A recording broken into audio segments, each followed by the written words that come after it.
Welcome to this exciting video interview where we have the pleasure of exploring the dynamic world of a chef and a DJ at the same moment. Welcome to the show, Shehan. Good, thank you. Thank you for having me.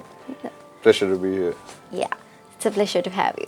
So could you give us a little bit of insight on who you are, what you're doing these days? Okay, so I am a chef. I've been a chef for the past 10 years. I'm based in Melbourne, but I was born and raised in Sri Lanka, and so all my heritage, everything comes from here, and everything that I do also has some sort of attachment to Sri Lanka, even though I'm there. Okay. And yeah, and from recently I've also taken up DJing, so I've been trying to balance both at the same time.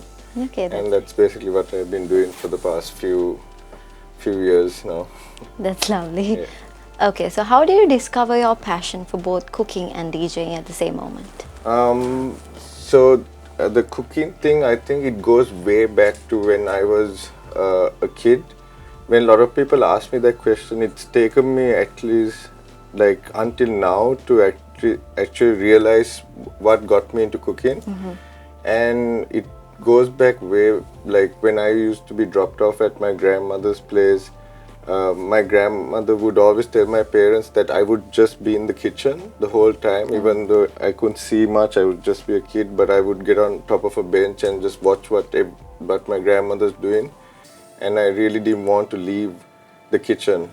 So I think it starts from back then, and then I think when I was around 19, 20, like most Sri Lankan like teenagers or kids who leave school, my parents asked me to choose what I wanted to do, and this thing came up, the whole cooking thing, because at the same time was when MasterChef Australia was being aired in Sri Lanka, so I would watch that every night before I went to sleep, and that kind of inspired me in a way. But yeah, I think since I was a kid, I was always passionate about food, and food is like what I wanted to do with myself in the future, and I'm lucky that it worked out well for me. Okay. DJing was something that I used to listen to this underground music to get me motivated for work, because going into work inside a kitchen where it's quite a hectic environment, I needed to motivate myself going into that, like waking up in the morning, and music was something that I used to listen to, was always interested in music. And during COVID, I was stuck in a house with 4 really good DJs in Melbourne who are also Sri Lankans, who are like really top DJs in Melbourne, and I had no choice but to learn how to DJ. And that's where my whole DJing thing started, because in Melbourne we were locked up from the whole world. We were locked up for the longest time, and during 2021 I started learning how to play, and I've been playing ever since. So That's nice. Okay, so how do you manage your time? You cook, you DJ, how do you manage it? that is probably the most challenging part. With time is obviously the most challenging part at this stage of my life. I know it's going to get busier and busier. Like I give most of my time, I would say 90% of my time for cooking, and the rest for DJing, I would say. But this trip that I've done in Sri Lanka for the past, I would say 1.5 months, I've done more DJ gigs than cooking, because cooking gigs can take a little bit more of time and preparation. DJing gigs also take a lot of preparation and time, but I've found a way to balance both of them. I would go cook the whole day and then come in the night and then try to prepare for my sets. So I mean, as long as you like something that you do, you can easily balance things, and you can put in extra time, and you don't feel tired when you're doing what you love. That's true. You always got to do what you love. Exactly. That's something that I always tell a lot of people, like, you need to find something that you love. I know a lot of people do not find that passion, and they find it very later on in life, which is still fine, but if you always try to keep looking for that passion, I was lucky that I found it like very early on in my life, and it does not work that way for everyone, which is still fine. But you need to start looking for what pushes you, what wakes you up in the morning, what keeps you happy, and that in return you don't feel like there's a lot going on. You feel like you're managing fine with time. So. So coming back to the culinary side, so Yeah. how would you define your culinary type? Like what kind of dishes do you master in? So, I'd like to say that I have learned, or I could do almost anything when it comes to mastering. Right now, what I'm going into is modernizing Sri Lankan cuisine.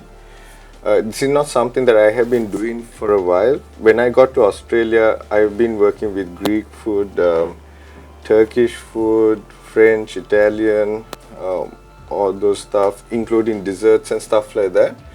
But right now, I feel like I need to do something with my heritage, my own culture, and my own food, and I'm trying to focus on Sri Lankan ingredients rather than Sri Lankan food, and I'm trying to innovate and create new dishes for Sri Lanka, for myself, and for our food, just trying to add new things into our culture, basically.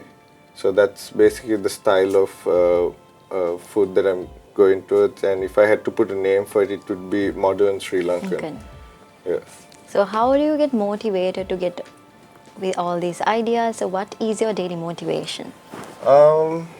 Daily motivation is, I would, something that keeps me going is, I want to be the first to do something, to be the first to try and modernize Sri Lankan food to that extent, or to be the first to try and even inspire an individual. That inspiration, if I can inspire another human being or another Sri Lankan to be a good chef, that's something that keeps me motivated, and that's something that goes way beyond money for me, way beyond business, way beyond anything. And that's the reason why I'm here in Sri Lanka, is to try and inspire people, inspire young chefs in Sri Lanka, and try to do these events and certain things wherever it may be, whichever hotel it may be. It does not matter, as long as I'm in the kitchen, try and basically teaching people what to do, try to teach people good work ethic at the same time, and not be so laid back as Sri Lankans, to try and get our hands on and dirty, and that's something that keeps me motivated as well. That's good.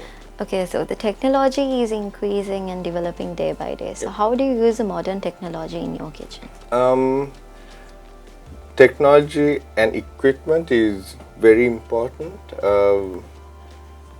As far as equipment goes, I always tell this to my young chefs, that without equipment we are nothing. Like there are certain things that we may not be able to do without any equipment in kitchen. Especially if you're doing one dish just to try it out, you may not need equipment. But in a restaurant, if you're doing if you're serving many people, then definitely you need equipment, you need new technology, and that really helps with modern cuisine as well.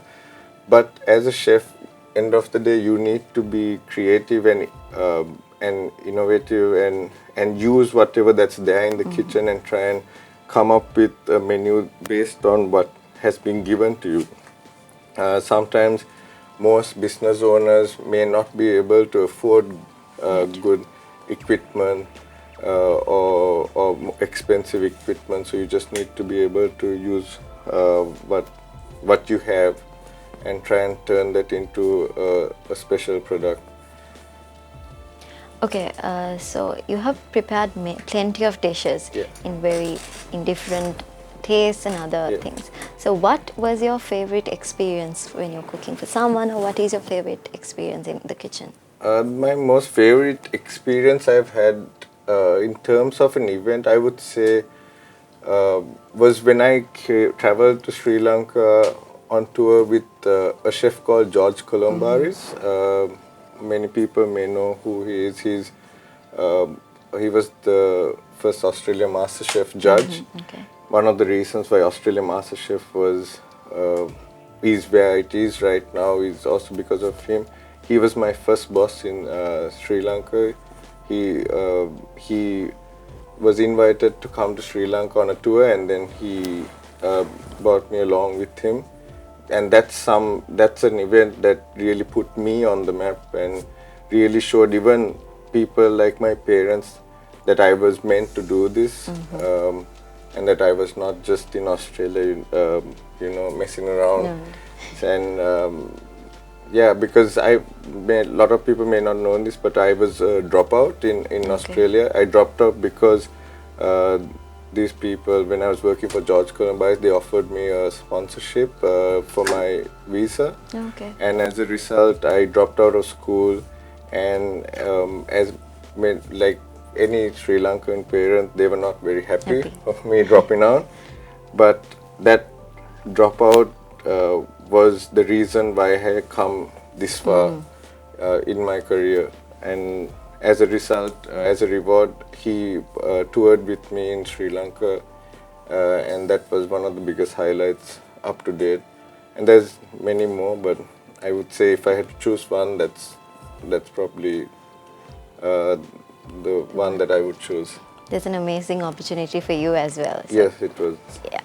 So my last question for you is, if someone is willing to pursue a career through becoming a chef or any other, who is someone trying to figure out what the path they want to choose, what would your advice be for them? My main advice would be getting that foundation is very important. As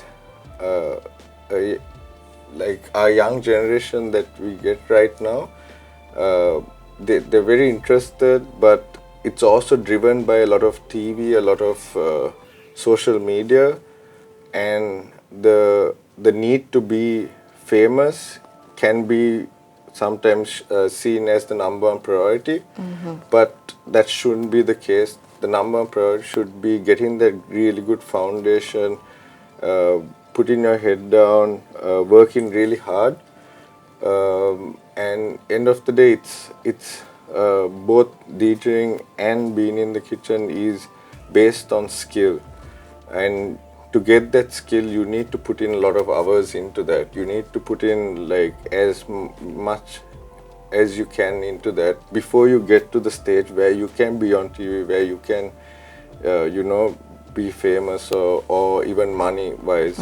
So first part is don't think about the money, don't think about fame. It all needs to start from working really hard. So you have to set the ground first, and you then have to come set the ground first. Yeah, that's the most important thing. Otherwise, I don't think any good chef or good DJ would be where they are right now if they haven't put in that hard work. Yeah, true.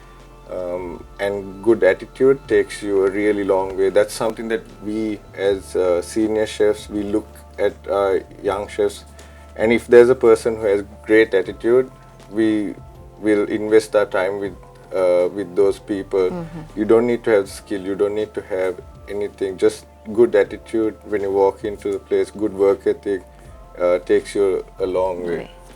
That's true. Okay, thank you so much, Shehan, for joining today's show. No, It was a pleasure having you. Thank you for having me. Thank you everyone here.